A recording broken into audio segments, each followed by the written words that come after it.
27절까지 말씀 보도록 하겠습니다. 하나님의 말씀은 누가복음 9장 18절부터 27절까지 말씀입니다. 예수께서 따로 기도하실 때에 제자들이 주와 함께 있더니 물어 이르시되 무리가 나를 누구라고 하느냐? 대답하여 이르되 침례 요한이라 하고 더러는 엘리야 더러는 옛 선지자 중에 한 사람이 살아났다 하나이다. 예수께서 이르시되 너희는 나를 누구라 하느냐? 베드로가 대답하여 이르되 하나님의 그리스도시니이다 하니 경고하사 이 말을 아무에게도 이르지 말라 명하시고 이르시되 인자가 많은 고난을 받고 장로들과 대제장들과 서기관들에게 버림받아 죽임을 당하고 제3일에 살아나야 하리라 하시고 또 무리에게 이르시되 아버든지 나를 따라오려거든 자기를 부인하고 날마다 제 십자가를 지고 나를 따를 것이니라.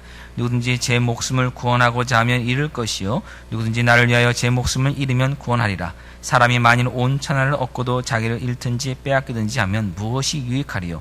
누구든지 나와 내 말을 부끄러워하면 인자도 자기와 아버지와 거룩한 천사들의 영광으로 올 때 그 사람을 부끄러워하리라. 내가 참으로 너에게 이르노니 여기 서 있는 사람 중에 죽기 전에 하나님의 나라를 볼 자들도 있느니라. 아멘. 작성해 주시기 바랍니다. 먼저 제가 글을 하나 짤막한 글을 읽어드리겠습니다. 이 글을 여러분 들으신 다음에 이어지는 제 질문에 한번 답을 해보시기 바랍니다. 이런 글입니다. 우리는 예수 그리스도께서 죽으심으로 대속이 마련되었으며 그 대속 덕분에 그분에게 믿음을 나타내는 사람들이 영원한 생명을 얻을 수 있는 길이 열리게 되었다고 굳게 믿습니다. 예, 저 아멘이 나오죠. 이게요, 정확하게요. 예, 무슨 얘기인가 하면요, 방금 전에 이게 읽어드린 요 글이 누구의 글인가 하면 여호와 증인의 글입니다. 여호와 증인의 공식 홈페이지에 나와 있는 그들의 신앙 고백문을 하나 제가 이렇게 따왔습니다.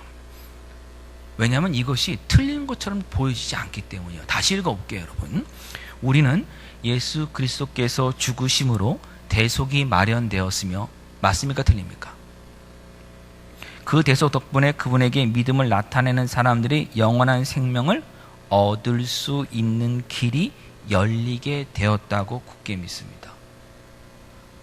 우리가 보통 말하고 있는 것과 교회에서 가르치는 것과 크게 차이가 없어 보인다고 이렇게 느껴집니다. 그러나 자세히 읽어보면 우리가 예수 그리스도께서 나의 죄값을 다 십자가에서 치러 주셨음을 믿는다면, 우리가 그것을 믿을 때 이미 우리는 사망에서 건져 생명으로 옮겨졌습니다. 우리는 생명으로 옮겨졌지 생명을 얻는 길이 열리게 된 것은 아닙니다. 왜 그런가 하면 열리게 됐다면 무슨 말이냐 하면은 나중에 그 길이 열려졌지만 어떻게 살아가느냐, 어떤 행함을 하느냐에 따라서 그 영원한 생명을 우리가 얻을 수가 있지, 그것이 완전히 얻게 된 것은 아니다라고 얘기하는 그 뉘앙스가 사실은 들어가 있기 때문입니다. 그러나 그것까지 우리가 처음 듣고서는 대부분은 다 이해하지 못합니다. 목회자인 저도 처음에 이것을 첫 번째 읽었을 때는요, 이렇게 이 사람들이 얘기한단 말이야? 이렇게만 받아들였습니다. 왜 그런가 하면 크게 차이가 없이 예수 그리스도를 얘기합니다. 예수 그리스도의 죽으심이 우리를 위한 대속의 죽음임을 얘기를 합니다. 예수님을 믿을 때 우리가 영원한 생명이 있다고 얘기를 합니다. 뭐가 문제입니까? 문제가 없어 보입니다. 그런가 하면 제 아이가, 둘째 아이가 몇 달 전에 갑자기 학교에 다녀온 후에 제게 이런 질문을 했습니다. 아버지, 천국의 정의가 뭐예요? 천국이 뭐예요? 천국을 뭐라고 불러요? 이럽니다. 천국을 천국이라 부르지 뭐라고 부르느냐 하는데, 아니 그게 아니라 우리 친구가, 반의 친구가 천국을 다르게 얘기하는데 아버지 그 천국이 뭐예요? 그래서 걔가 뭐라고 얘기했길래 나한테 묻느냐라고 하니까 그 아이가 얘기했습니다. 죄송합니다만은 영어 단어를 좀 쓰겠습니다. 발음은 안 좋습니다만은 쓰겠습니다. 뭐라고 하냐면 celestial kingdom이라고 했습니다. 제가 이 액센트까지 집어넣어서 말했는데도 감동이 없으신 것 같습니다. 예? 그 무슨 얘기냐면 그게 하늘의 왕국, 천체의 왕국이라고는 celestial이라는 그 단어를 사용한 거예요. 제가 딱 그 단어를 듣자마자 바로 애한테 얘기했습니다. 그게 맞는 것처럼 보일 수는 있어요. 보세요. 하늘의 왕국, 천체의 왕국이나 천국이나 똑같은 뜻 아닙니까? 하늘 천자, 나라, 국자, 왕국 국자 똑같죠? 같은 것처럼 보여집니다만은 그 단어, 천체의 왕국이라는 셀레스티라는 단어를 썼던, 그 킹덤이라는 단어를 썼던 그 사람들은 누구냐면 몰몬교들입니다. 몰몬교가 그렇게 이야기를 합니다. 제가 바르겠습니다. 걔는 그리스도인이 아니라 몰몬교입니다. 그렇기 때문에 그 말을 네가 들을 필요가 없다라고 했습니다. 몰몬교의 여러분 공식 명칭이 뭐냐면 예수 그리스도 후기 성도 교회입니다. 그 교회 교단의 이름에, 그 교회의 이름에 예수 그리스도도 이렇게 지금 들어가 있습니다. 자, 이제 무슨 말씀 드리려고 하냐면 이겁니다. 여호와 증인이나 몰몬교나 둘 다 성경을 하나님 말씀이라고 믿습니다. 하나님의 은혜도 이야기를 합니다. 예수 그리스도도 이야기합니다. 그러면 결국 그들도 우리와 같은 기독교인이 아닌가. 오히려 여호와 증인이나 몰몬교인들의 삶을 보면 보통 우리가 말하고 있는 그리스도인들보다 더 정결한 생활을 합니다. 더 그 깨끗한 생활을 살아가는 사람들이 너무나도 많이 있습니다. 오히려 그들의 삶이 더 나은 것이 아니겠느냐라고 헷갈리는 분들이 꽤 있습니다. 실제로 약 10년여 전에 다른 교회 다니시는 한 집사님 한 분이 오셔서 이런 이야기를 했습니다. 목사님, 여호와의 증인도 예수님이 우리 죄를 위해서 죽으셨다고 믿으니 그들도 천국 갈 수 있지 않습니까? 이렇게 질문을 했습니다. 그러면서 왜 그럼 묻습니까? 하니까 큰 교회인데 그 교회 목사님들한테 물어보니까 대부분은 글쎄요, 그런가요? 뭐 이렇게 하는 분이 대부분이었고, 한 분은 예수님의 대속의 죽음을 믿으니 천국 갈 수 있다라고 이렇게 얘기를 했답니다. 그러면서 그 목사님 아시죠? 참 열려있는 분이고 참 대단한 분입니다. 그렇게 말하기 쉽지 않은데 말하신 분입니다라고 제가 칭찬까지 하셨습니다. 이게 왜 이런 일이 벌어집니까, 여러분? 그 이유는 성경 공부를 제대로 하지 않았기 때문입니다. 성경을 제대로 공부하지 않았기 때문에 예수님이 누구신지를 제대로 알지 못하는 겁니다. 오늘 아침부터 우리 교회에서 목자의 삶 네 번째 단계가 시작되었습니다. 근데 목자의 삶 1, 2, 3단계를 마치신 분들은 여호와 증인이 누구고 몰몬교가 얘기하는 것이 무엇인지에 대한 답을 가지고 계실 겁니다. 제가 제 입으로 이 자리에서 이런 말씀 드리기가 굉장히 송구스럽습니다만은 우리 교회 성경 공부 정말 좋습니다. 정말 엄청난 강사가 가르치고 그 내용 정말 끝내줍니다. 이 정도만 얘기하겠습니다. 이거 제 얘기가 아니라 공부를 하신 분들의 다 공통된 생각이라고 저는 생각을 합니다. 나중에 성경 공부하시는 분들한테 가서 물어보십시오. 그런데 그렇지 않다라고 한다면 제게 와서 그 분의 이름을 말씀해 주시기를 부탁드리겠습니다. 지금 뭐 더 자세한 이야기는 나눌 수 있는 시간이 부족하기 때문에 간단하게 말씀드리자면 여호와 증인이든 뭐 몰몬교든 아니면 소위 말하는 다른 이단들이 말하는 예수님과 저와 여러분이 지금 믿고 있는 이 성경이 말씀하는 예수님과는 전혀 다릅니다. 동일한 예수님이 아닙니다. 동일한 예수 그리스도를 말하는 것이 아니다는 것을 여러분이 기억하셔야 됩니다. 예를 들어서 여호와 증인이 예수 그리스도를 이야기합니다마는 그들이 믿는 예수님은 하나님이 만드신 피조물 중에 하나일 뿐입니다. 그래서 천사보다도 높은 피조물일 뿐이지 하나님과 동등된 하나님이 아닙니다. 다시 말해서 예수님을 하나님이라고 그들은 믿지 않습니다. 예수의 대속의 죽음을 이야기한다고 하더라도 성육신 하신 예수 그리스도의 죽음으로 믿지 않는 겁니다. 전혀 다른 거예요.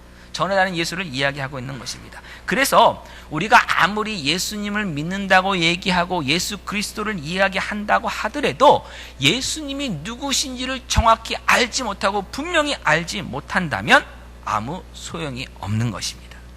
그렇기에 예수님께서 제자들에게 지금 하신 질문, 너희는 나를 누구라 하느냐라고 하는 이 질문에 정확한 대답을 하는 것보다 중요한 일은 없습니다. 지금 우리가 누가복음 9장에 지금 와 있습니다. 제가 이렇게 살펴보니까 작년 2월 달 첫 주부터 누가복음을 봐서 지금 47번째 시간이더라고요. 중간에 무슨 여러 가지 행사라든지 때문에 빠진 걸 제외하고는 거의 1년여 동안 지금 누가복음을 했는데 이제 9장 중간에 지금 들어와 있습니다. 그 1년여 동안에 누가복음을 통해서 우리가 알게 된 것이 무엇입니까? 누가복음이 계속 말씀하고 계신 무엇입니까? 예수님이 누구신가 하는 겁니다. 누가복음 1장에도 나온 게 뭡니까? 천사가 마리아에게 나타나서 예수님이 하나님의 아들이심을 밝혀줍니다. 사가랴에게도 마찬가지입니다. 사가랴도 성령이 충만한 가운데 예수님이 하나님 보내신 메시아임을 그가 밝히고 있습니다. 누가복음 2장에도 무엇입니까? 천사들이 베들레헴 들판에 있는, 금방 들판에 있는 목자들에게 예수님이 구주시고 그리스도이심을 알려줬습니다.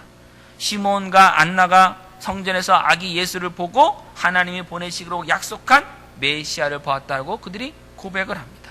또한 누가복음 2장의 그 마지막 부분에 가면은 12살 되었던 예수님께서 예루 성전에 가십니다. 성전에서 여러 선생님들과 말씀을 나누는데 나중에 부모님이 찾아갑니다. 그때 부모님에게 뭐라고 말합니까? 내가 내 아버지 집에 있는 것이 당연한 것이 아닙니까? 라고 얘기합니다. 분명히 성전에 있습니다. 성전은 하나님의 집인데 그 성전을 내 아버지의 집이라고 말했습니다. 다시 말하면 예수님 스스로 나는 하나님의 아들임을 그때 밝힌 것입니다. 누가복음 3장을 보면 침례 요한에게 예수님 침례를 받으십니다. 침례를 받으시고 물에서 올라오실 때 하늘로부터 소리가 나기를 이는 내 사랑하는 아들이라 내가 너를 기뻐하노라고 하는 아버지 하나님의 음성이 그곳에 있었습니다. 하나님께서 밝혀주신 거예요. 누굴요? 예수님이 하나님의 아들이심을. 누가복음 4장, 5장, 6장, 7장, 8장에 계속 이르러서 밝히고 있는 것이 무엇입니까? 예수님이 하나님의 아들이시며 그리스도이심을 계속 말씀하고 있습니다. 누가복음이 한 번도 쉬지 않고 끊임없이 밝히고 있는 것이 무엇인가 하면 예수님이 누구신가에 대한 답입니다. 그리고 드디어 제자들에게 예수님이 직접 물으십니다. 너희는 나를 누구라고 하느냐? 저와 여러분에게 지금 예수님께서 묻고 계신 질문도 너희는 나를 누구라 하느냐입니다.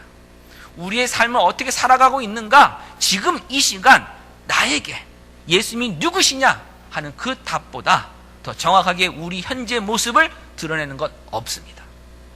지금 예수님께서 저와 여러분에게 이 시간 이 자리에서 너희는 나를 누구라고 묻는다면 여러분은 뭐라고 답하시겠습니까? 여러분이 너무나도 어떤 화가 날 때가 있고 너무 고난 가운데가 있을 때가 있고 어려운 일이 있을 때가 있고 어찌할까 모를 때가 있습니다. 그때 예수님이 물으신다면 너희는 나를 누구라 하느냐고 물으신다면 그땐 여러분 뭐라고 답하시겠습니까? 우리는 항상 이 질문에 대답을 할 수 있어야 됩니다. 그것도 분명하고 정확한 성경이 말씀하고 있는 그 대답을 할 수 있어야 됩니다. 다른 사람들이 예수님을 누구라 하는지 그 이야기하는 거 이렇게 얘기하던데요. 목사님이 이렇게 말씀하시던데요. 어떤 목사님도 이렇게 말씀하시던데요. 그것은 중요한 것이 아닙니다. 내가 예수님을 누구라 하느냐. 그것이 여러분 가장 중요한 것입니다. 18절 말씀을 보시면 무리가 나를 누구라고 하느냐? 예수님이 제자들에게 물으셨습니다. 다른 사람들이 나를 누구라 하냐고 물은 것입니다. 이 질문은 궁금해서 물으신 것이 아닙니다. 예수님도 이미 사람들이 예수님이 뭐라고 하는지를 이미 알고 있습니다. 제자들이 이제 대답을 19절처럼 합니다. 다른 사람들이 예수님을 보고 어떤 사람은 침례 요한이라고도 합니다. 어떤 사람은 엘리야라고도 합니다. 어떤 사람은 다른 옛 선지자가 다시 환생했다라고 태어났다고 살아났다라고 이렇게 얘기를 합니다. 예수님이 제자들에게 이렇게 물었을 때 제자들이 이렇게 예수님의 대답을 했습니다. 그때 그 제자들이 자신들이 다른 사람들을 만났을 때 그 사람들의 말을 이해하지 못했기 때문이 아니라 실제로 많은 사람들이 이렇게 얘기했기 때문입니다. 누가복음 9장 7절과 8절 보시기 바랍니다. 분봉왕 헤롯이 이 모든 일을 듣고 심히 당황하니 이는 어떤 사람은 요한이 죽은 자원 살아났다고도 하며 어떤 사람은 엘리야가 나타났다고도 하며 어떤 사람은 옛 선지자 한 사람이 다시 살아났다고도 함이라. 이런 이야기가 갈릴리 전체에 다 퍼져 있었기 때문에 그대로 지금 이야기를 한 겁니다. 예수님도 이 소문을 이미 다 들었습니다. 그렇기 때문에 몰라서 제자들에게 물은 것 아닙니다. 그런데 왜 무리들이 나를 누구라 하느냐고 먼저 물으신 겁니까? 그거는 너희가 지금 이 무리들의 그 시각과 똑같은 대답을 하느냐 아니면 너희가 스스로 지금 할 수 있는 그 대답, 너희가 정말 나를 누구라고 알고 있느냐를 물어보시기 위해서입니다. 가장 중요한 질문, 너희는 나를 누구라 하느냐를 물어보시기 위해서, 그 질문을 강조하시기 위해서 세상 사람들의 시각을 먼저 지금 묻고 있는 것입니다. 그때 베드로가 이야기를 합니다. 뭐라고 얘기합니까? 하나님의 그리스도이십니다. 하나님의 그리스도이십니다. 이것을 마태복음 16장은 조금 길게 늘려놨습니다. 주는 그리스도시요 하나님의 아들이십니다. 같은 표현입니다. 같은 말입니다. 하나님의 그리스도, 주는 그리스도시요 하나님의 아들이십니다. 다른 사람들은 이렇게 침례 요한이라고도 얘기를 하고 엘리야라고도 얘기를 하고 또는 옛 선지자 중에 한 사람이 다시 살아났다고도 얘기를 하지만 다른 사람의 의견과 상관없이 다른 사람들이 어떻게 생각하느냐와 상관없이 지금 본인이 알고 있는 예수 그리스도를 정확하게 얘기합니다. 세상 사람들이 뭐라고 예수에 대해서 얘기한다고 하더라도 우리가 해야 될 일은 무엇입니까? 세상 사람들과 다른 답을 이야기해야 됩니다. 세상 사람들은 예수님에 대해서 지금 뭐라고 얘기를 합니까? 어떤 분들은 얘기합니다. 인류 4대 성인 중에 하나다. 다른 뭐 성인들과 별 차이가 없다라고 얘기를 합니다. 어떤 사람은 예수님 착한 일 많이 하셨고 좋은 말씀 많이 하셨죠. 뭐 그대로 살면 좋은 거죠. 이 정도로 얘기하는 사람들 너무나도 많이 있습니다. 심지어 여러분 이슬람 사람들도 이슬람 교인들도 예수님을 믿는다고 얘기합니다. 만나서 한번 얘기해 보십시오. 여러분 이슬람 교인들하고 얘기해 보셨습니까?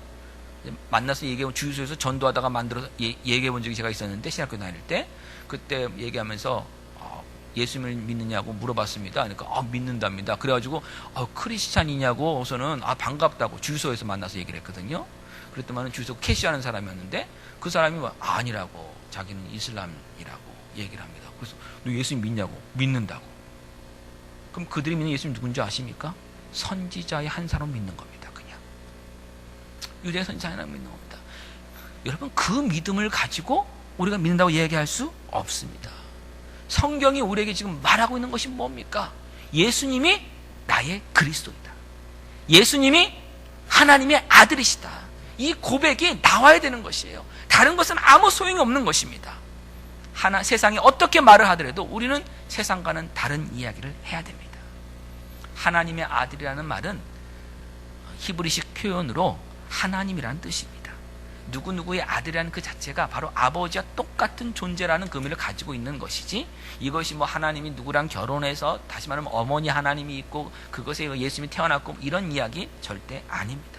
예수님은 하나님보다 열등한 존재로 놓는 표현도 아닙니다.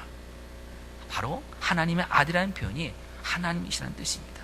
예수님이 하나님이시라고 하는 이 고백은 지금 앞에서 말했던 세상에서 말하는 고백과는 정반대의 것입니다. 세상 사람들은 그냥 사람으로만 얘기했습니다. 침례 요한이 살아났다. 엘리야가 살아났다. 다른 선지자가 살아났다.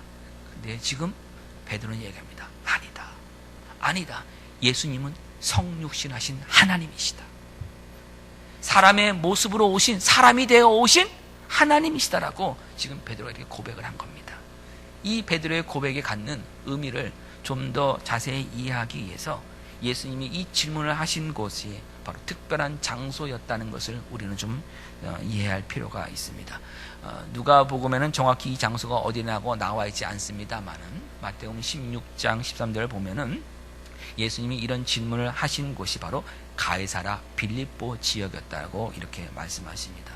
이 가이사라 빌립보는 당시 이스라엘의 최북단 지역이라고 보시면 됩니다. 가장 북단이라는 것은 결국 국경 지역인 것이고, 국경 지역의 특징은 뭐냐면 옆 나라와 그 문화와 다른 것들이 많이 이렇게 섞여 있다는 것입니다.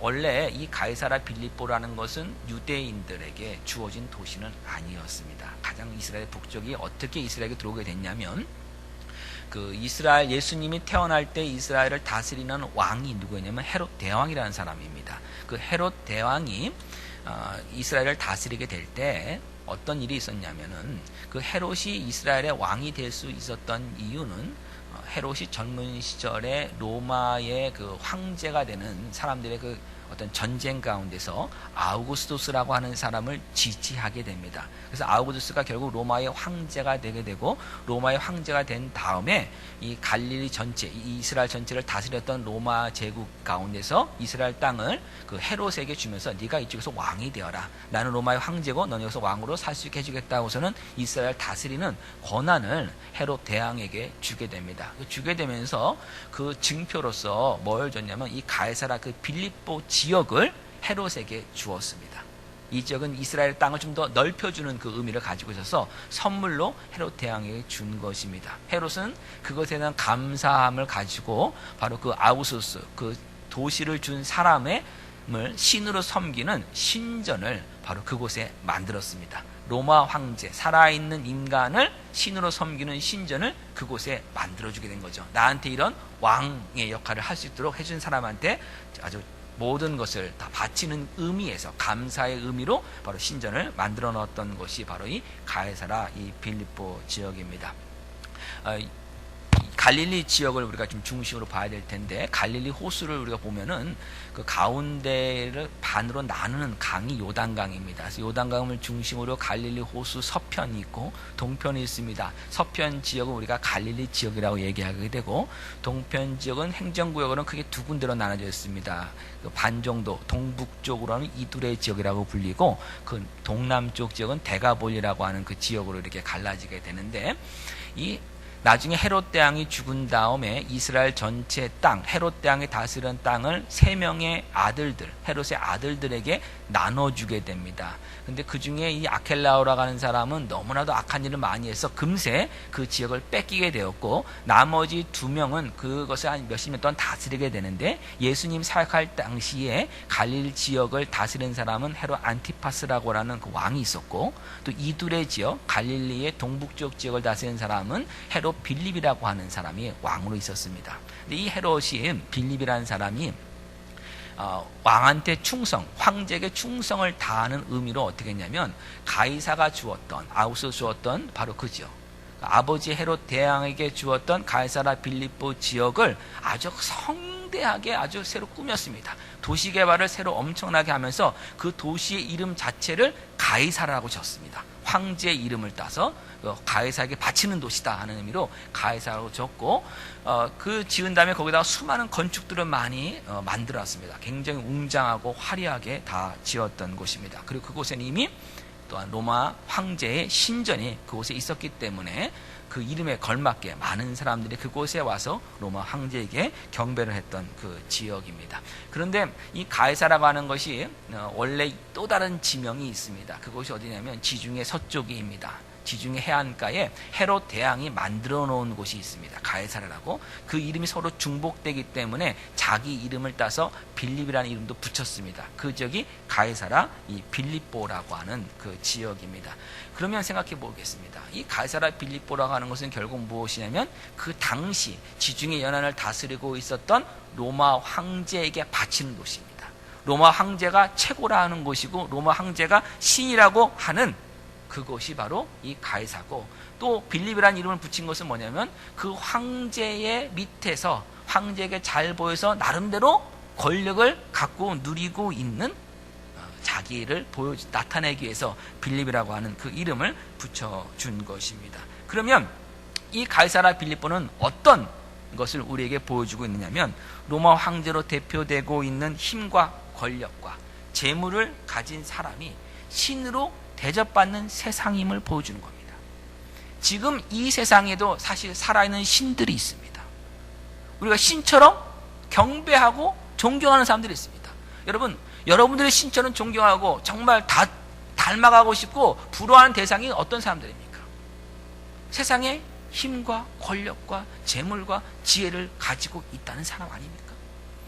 그 사람이 실질적으로 사람에게 우상화되고 사람들이 그를 따라가려고 엄청나게 합니다.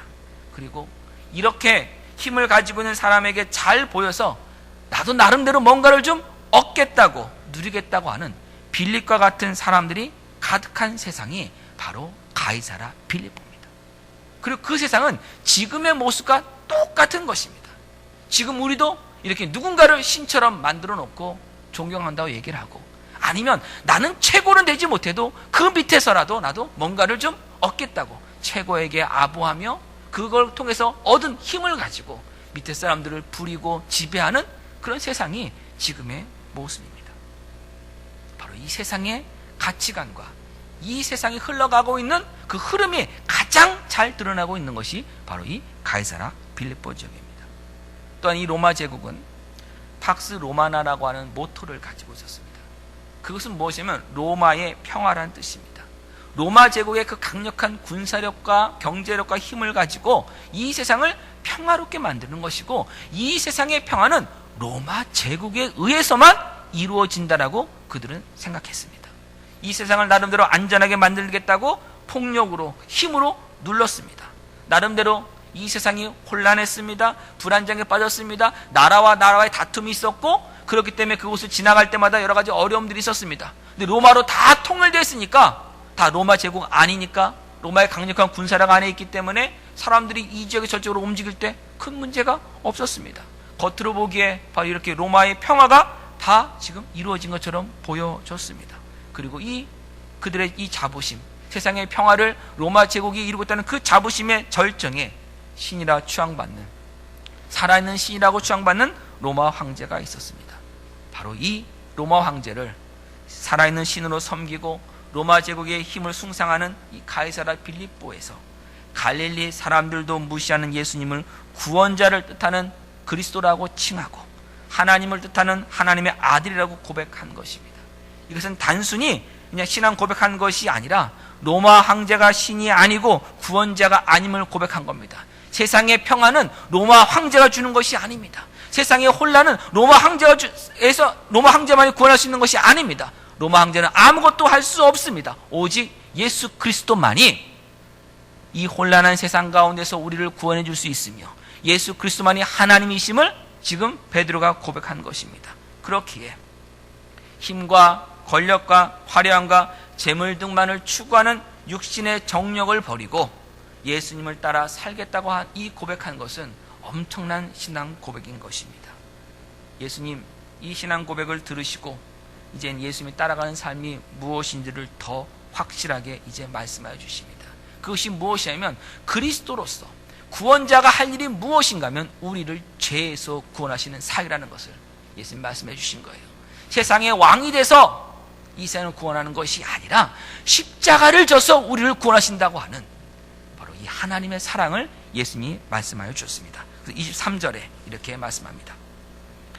또 무리에게 이르시되 아무든지 나를 따라오려거든 자기를 부인하고 날마다 제 십자가를 지고 나를 따를 것이니라. 예수님을 따라가는 삶을 살기 위해서는 자기를 부인하고 날마다 자기 십자가를 져야 됩니다. 요즘은 제가 우리 성도님들한테 이런 소리를 거의 듣지 않아서 우리 교회 성도님들의 신앙 수준에 대해서 좀 사실 좀 적잖이 놀라고 있습니다만은, 예전에 목회를 하면서 꽤 자주 듣던 소리가 뭐냐면, 목사님, 제 남편이 십자가입니다. 제 아내가 십자가입니다. 제 자식이 아주 십자가입니다. 저 왼수가 제 십자가입니다. 이렇게 하는 이야기들을 생각보다 많이 들었습니다. 이 십자가를 뭐라고 표현하는 거냐면 어쩔 수 없는 어려움이나 고난 정도로 이렇게 뜻하면서 이야기를 하는 것이고, 그냥 이 십자가 지고 가야죠, 뭐 이렇게 얘기를 하는 분이 있었고, 어떤 분들은 뭐 좀 거창하게 선교지나 어떤 사명의 십자가다고 이렇게 얘기하는 분들도 있었습니다. 예수님이 여기서 지금 아버지 나를 따라오려거든 자기를 부인하고 날마다 자기 십자가를 지라는 것은 단순하게 이런 고난 어려움들을 그냥 견뎌라 하는 그 의미가 아닙니다. 어떤 의미냐? 22절의 의미입니다. 이르시되 인자가 많은 고난을 받고 장로들과 대제장들과 서기관들에게 버림받아 죽임을 당하고 제3일에 살아나야 하리라. 많은 고난을 받으며 죽기까지 가는 것, 그것이 십자가를 지는 겁니다. 그 십자가를 진다는 것은 죽는 겁니다. 무엇이 죽느냐? 자기가 죽는 겁니다. 우리의 자아가 죽는 것이 자기 십자가를 지는 모습입니다. 단순하게 뭐 어려움을 지고 가는 것, 내가 어려움을 그래서 견디고 있는 거 아닙니까? 라고 하는 것이 아니라, 그건 결국 뭐냐면 나의 의지와 나의 열심이 드러나는 것이에요. 십자가가 드러나는 것이 아니라, 그래서 내가 질만하니까 지지 않습니까? 라고 하는 자기 자랑이 사실 그 안에 들어가는 겁니다. 십자가는 자랑할 것이 아무것도 없습니다. 십자가는 죽는 겁니다. 자기 십자가를 진다는 것은 하나님 뜻을 온전히 따르고 내 자아는 죽는다는 뜻입니다. 예수님 십자가에서 저와 여러분의 죄를 대신하여 죽으셨습니다. 우리의 죄가 예수님의 십자가에서 죽은 겁니다. 그럼 우리가 져야 될 우리 자신의 십자가는 무엇입니까? 예수님을 믿기 전에 가졌던 옛 속성과 옛 사람들입니다. 그것이 바로 자아로 남아있는 것이고 그것이 죽어야 하는 것입니다. 우리 에베소서 4장으로 한번 가보겠습니다. 에베소서 4장, 에베소서 4장 17절. 여기 4장 17절 보면 이렇게 말씀합니다. 그러므로 내가 이것을 말하며 주 안에서 증언하노니 이제부터 너희는 이방인이 그 마음에 허망한 것으로 행함같이 행하지 말라. 자, 이방인이 뭐냐 하는 것은 너희와 이방인을 지금 구분했습니다. 너희는 에베소 교인들이고 이방인은 믿지 않는 사람들, 예수님을 믿지 않는 사람들이 다 이방인입니다. 근데 이방인은 어떻게 하느냐? 그 마음에 허망한 것을 행하는 사람들이 이방인들입니다. 또 18절 그들의 총명, 이방인들의 총명이 어두워지고 그들 가운데 있는 무지함과 그들의 마음이 굳어진 말미암아 하나님의 생명이 떠나 있도다.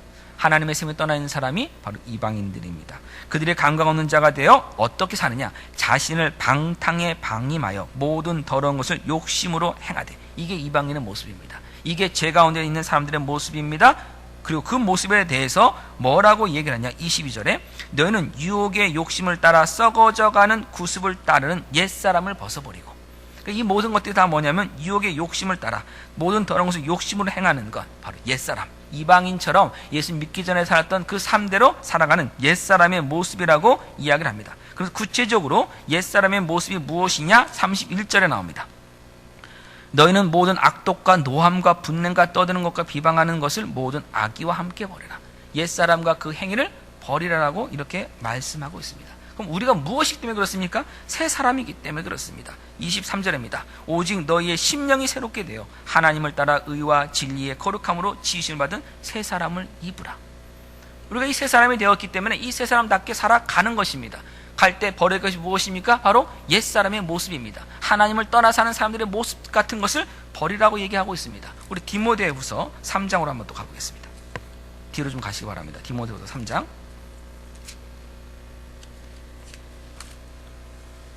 1절 말씀입니다. 너는 이것을 알라. 디모데후서 3장 1절 말세에 고통하는 때가 이르러. 이 말세라고 하는 것의 가장 일반적인 의미, 1차적인 의미는 무엇이냐면 예수님이 승천하신 이후 재림시까지의 기간입니다. 그리고 지금도 말세고 이 당시도 지금 디모데후서 쓰여질 당시도 말세입니다.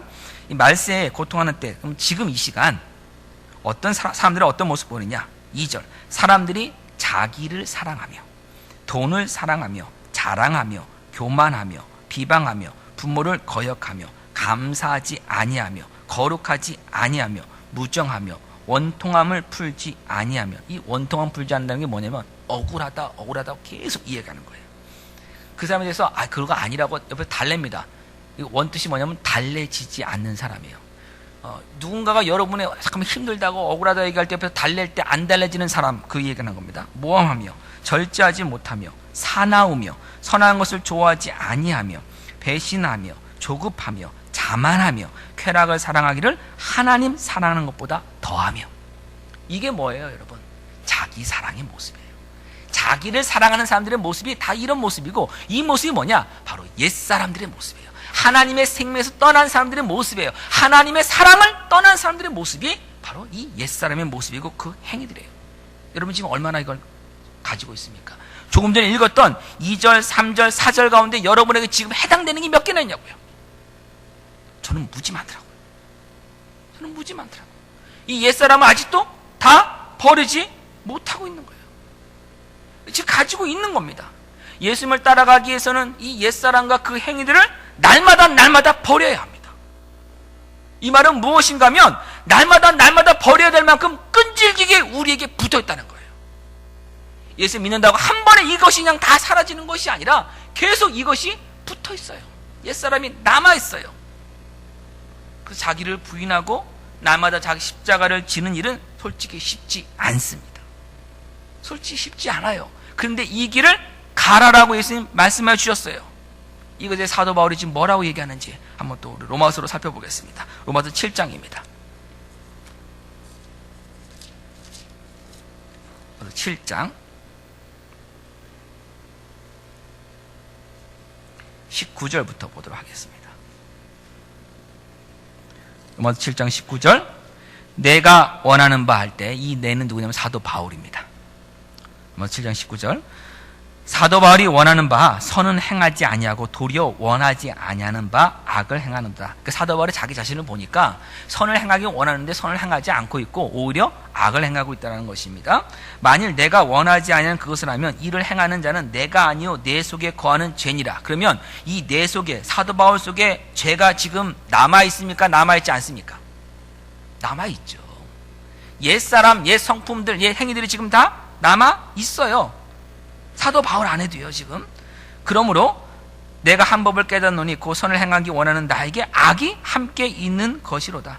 내 속사람으로는 하나님의 법을 즐거워하되, 이때 이 속사람이 뭐냐? 바로 새 사람, 새로운 피조물을 의미합니다. 성령으로 새롭게 태어난 사람, 그 영이 거듭난 사람, 이 속사람으로는 하나님의 법을 즐거워하되 내 지체 속에 한 다른 법이 내 마음의 법과 싸워 내 지체 속에 있는 죄의 법으로 나를 사로잡는 것을 보는도다.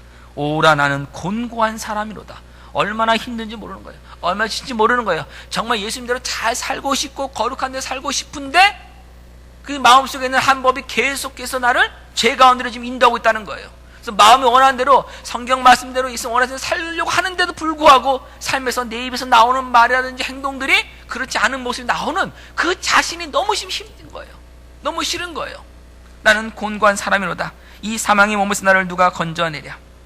우리 주 예수 그리스도로 말미암아 하나님께 감사하리로다. 그런즉 내 자신의 마음의 법으로는 하나님의 법을, 육신으로는 죄의 법을 섬기노라. 근데 감사한답니다. 이 두 가지 있는 것 자체도 지금 감사한다고 얘기합니다. 왜? 8장 1절에 그 비밀이 나옵니다. 그러므로 이제 그리스도 예수 안에 있는 자에게는 결코 정죄함이 없나니. 결국 내용이 뭐냐면 예수 그리스도 안에 있느냐 있지 않느냐가 중요한 것이지, 지금 내 안에 이 두 마음의 갈등이 있느냐 있지 않느냐가 중요한 것은 아니라는 거예요. 제일 중요한 것은 지금 내가 그리스도 예수 안에 있느냐는 겁니다. 왜? 그리스도 예수 안에 있는 자에게는 결코 정죄함이 없나니 이는 그리스도 예수 안에 있는 생명의 성령의 법이 죄와 사망의 법에서 너를 해방하였습니다. 성령의 법이 우리 안에 거하시기 때문에, 생명의 법이 거하시기 때문에 이제는 내가 감사할 수 있다라고 지금 말하고 있는 것이에요. 이것은 결국 무엇이냐면 이겁니다.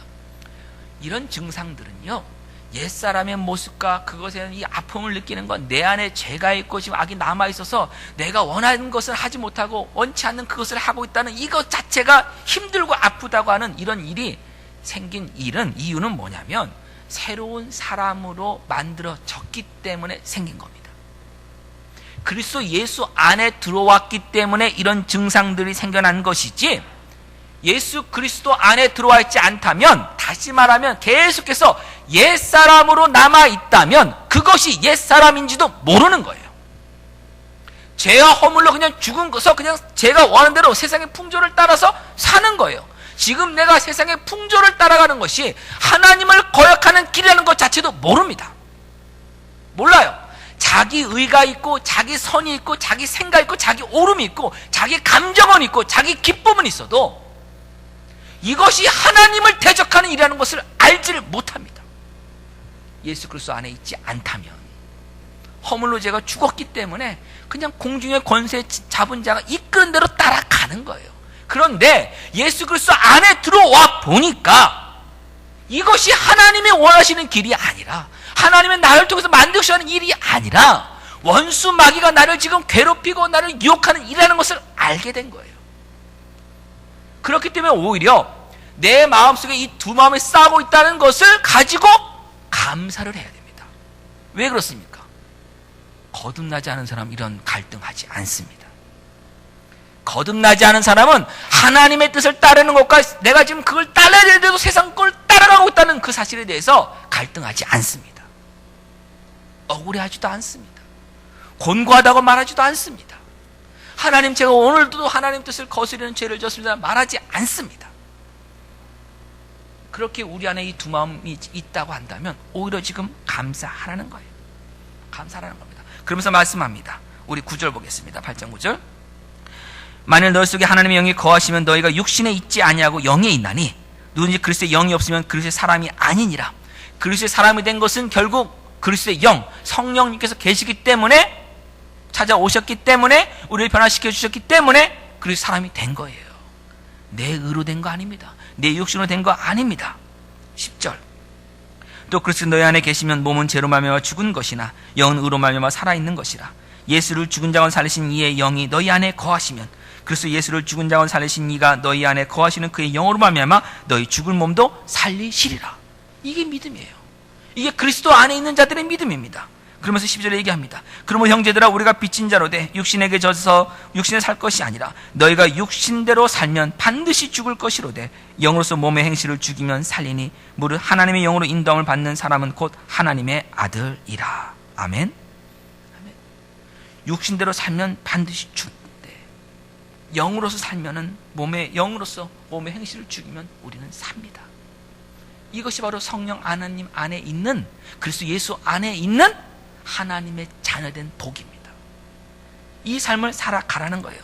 이것을 누가복음 9장 24절은 이렇게 표현합니다.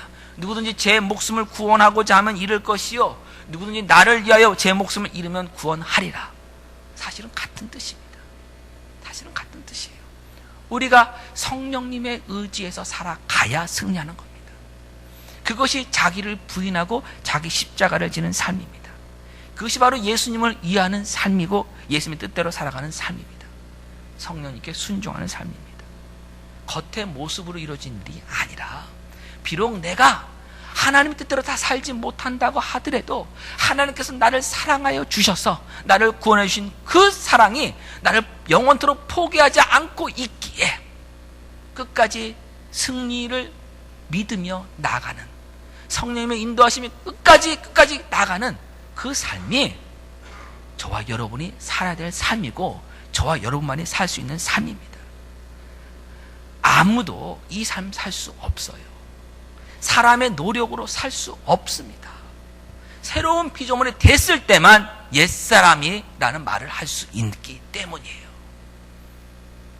그래서 우리가 신앙생활하면서 갈등이 있을 때 오히려 여러분 기뻐하십시오. 힘들 때 오히려 감사하십시오.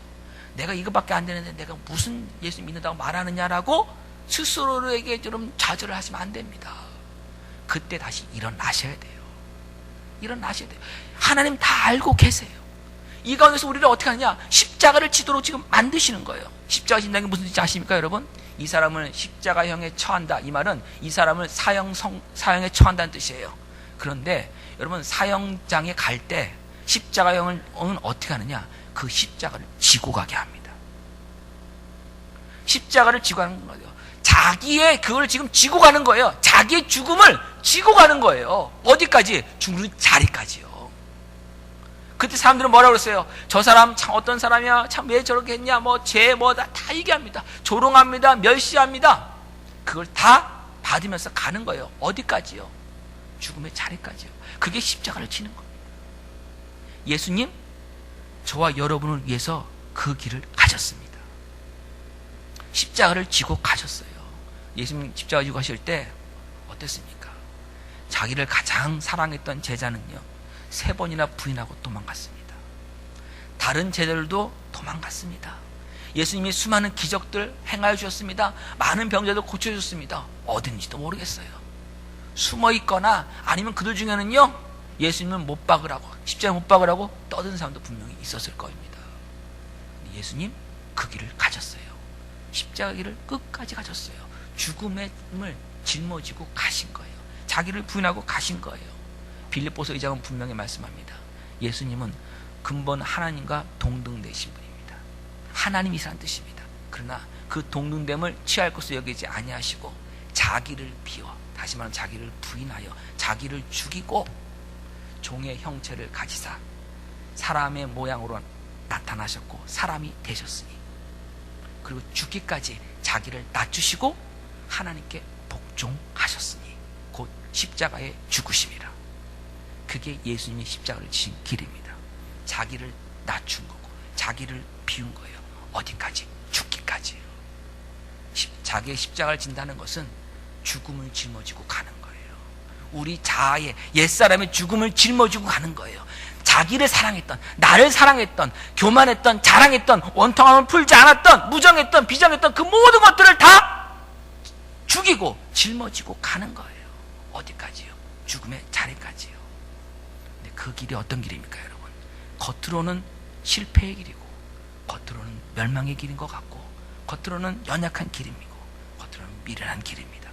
그러나 하나님께서 예수 그리스도를 부활시키셨습니다. 그리고 저와 여러분을 부활시키셨습니다. 그렇기 때문에 부활의 승리를 아는 사람들은 그 길을 가는 겁니다. 십자가를 지는 것은 부활의 승리를 보고 가는 겁니다. 그냥 가는 것이 아니에요. 지금 무엇을 보고 여러분 믿고 있습니까? 무엇을 보고 여러분 살아가고 계십니까? 십자가를 지는 것이 하나님께 영광 돌리는 길임을 여러분 믿으십니까? 여러분을 비우는 것이, 여러분 부인하는 것이, 자기 사랑하는 것을 내려놓는 것이 하나님께 영광 돌리는 길이고 하나님이 기뻐하시는 십자가의 길입니다. 그 길에 하나님이 저와 여러분을 부르셨습니다. 하나님의 영광이 있는 자리에, 하나님의 기쁨이 있는 자리에, 그 십자가의 자리에 저와 여러분을 하나님께서 부르셨습니다. 그 부르심에 순종하여 그 길에 십자가를 지고 가는 것, 그것이 바로 그리스도인의 삶입니다. 아무나 갈 수 없는 삶이에요. 가고 싶어도 못 가는 삶이에요. 너무 힘든 삶이면 분명합니다만 승리의 약속이 있는 삶이기에 예수 그리스도만 바라보고 그 길을 가는 겁니다. 그것이 예수 그리스도를 따라가는 삶입니다. 너희가 나를 따라오려거든 너희 자신, 자기를 부인하고 날마다 자기 십자가를 지고 나를 좇을 것이니라. 이 예수님의 말씀이 바로 저와 여러분에게 주신 말씀이고 저와 여러분만이 이룰 수 있는 말씀임을 여러분 기억하시면서 여러분 삶 가운데서 하나님께서 하나님의 영광의 자리에, 기쁨의 자리에 저와 여러분을 동참케 하시길 원하시는 그 하나님의 뜻에 온전히 순종하시는 믿음의 소유자들 되시길 주님의 이름으로 간곡히 부탁드립니다. 기도하겠습니다. 하나님 감사합니다. 십자가의 길을 갈 수 있게 하심을 감사합니다. 하나님 힘든 길인 거 알고 있습니다. 가기 싫을 때 너무나도 많이 있는 것 있습니다. 하나님 오늘 이 시간 내려놓길 원합니다. 우리 안에 있는 성령의 법이 우리를 사로잡아 십자가를 질 수 있는 능력으로 바꿔주시길 원합니다. 하나님 이 시간 함께하여 주시옵소서. 그래서 십자가의 길을 넉넉히 감당할 수 있게 하여 주시고 이 좁은 길을 갈 때도 세상의 소리에 넘어가지 않고 오직 주만 바라보고 가는 저희 모두의 삶이 되게 하여 주셔서 하나님의 영광에 동참하고 하나님의 기쁨에 동참하는 그 자리에 다 서게 하여 주시옵소서. 예수님의 이름으로 기도합니다. 아멘.